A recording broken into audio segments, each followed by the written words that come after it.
So, welcome back guys. So anyways, let's start na sa to ang luto, no? So, for tonight's luto sa UBI is magluto taog kuan ka ng ginisang balatong na may konting kalabasa.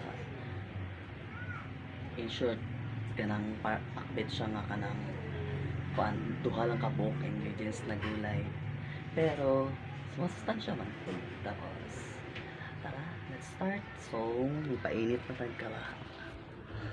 So, ayan na guys. Magpainit na tagkalaha. So, ready na to ang mga ingredients. Sitaw or balatong sa Bisaya. Kalabasa. O kalabasa agapon sa Bisaya. O naay gamay.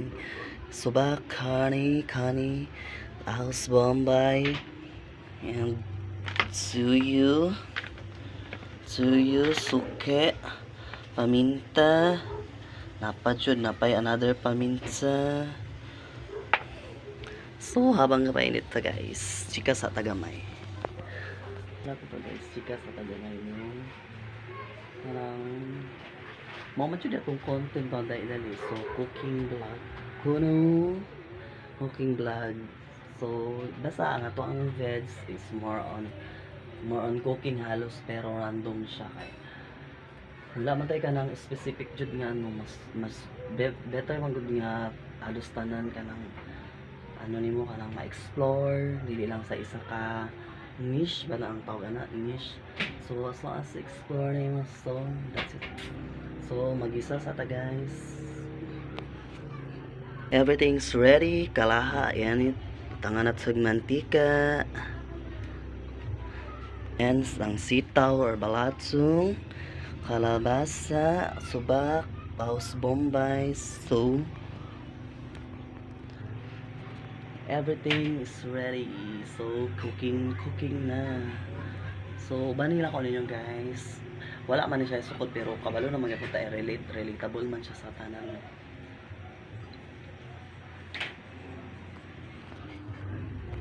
Okay, ninit naman ang mantika. Ilunod sa nato ang mga taba.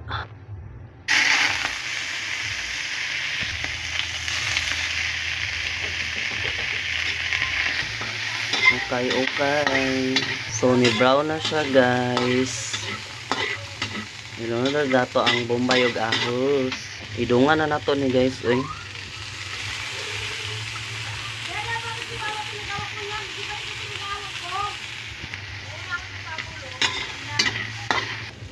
Ug ilunod na to ang mga unod guys.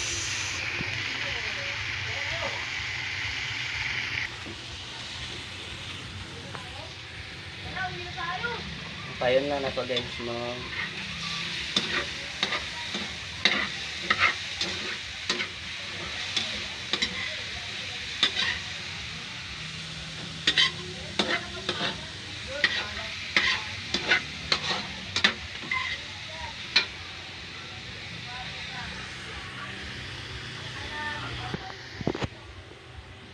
Subutan na to siya pampalasa guys. Suka,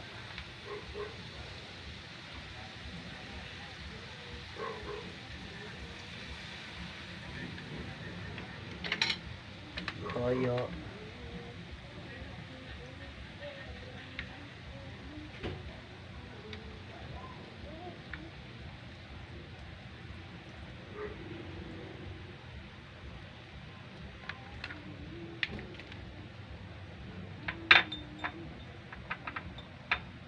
paminta. Nari siya guys. Tsari.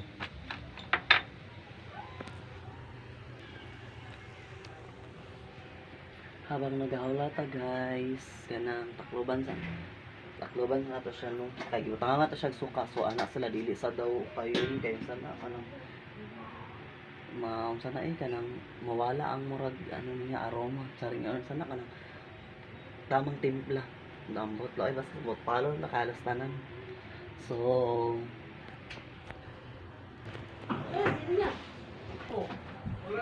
habang magwala ta sa amin guys no sana kanang sa pagpa simmer kuno hay simmer niya kanang chika sa takadali. How are you guys?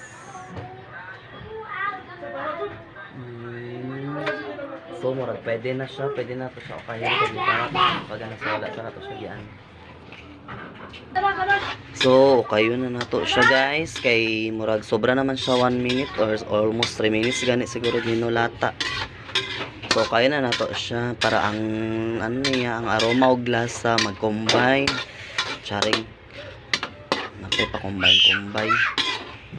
Dagdagan pa nato siya tuyo guys para mas mulasa pag yun no. And then pahumuko na to ang karne. Bago na to ilunod ang sitaw.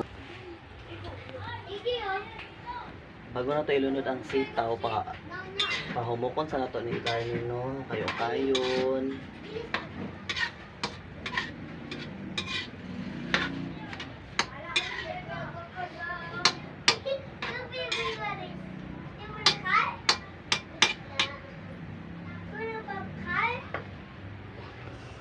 So ipasimmer lang nato ni siya guys. Hangtod na mahumok siya nga slow cook lang jud. Para mo gawas magtubig ra siya giyaha di na ta magtubig kay para mas lasa no. Ayun mo siya guys, dili mo to ang sitaw.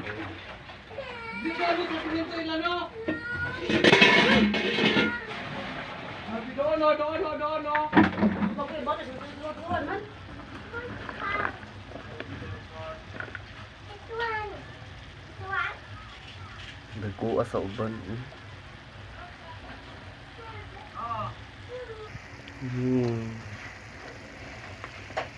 Hindi gid kaya ni siya guys.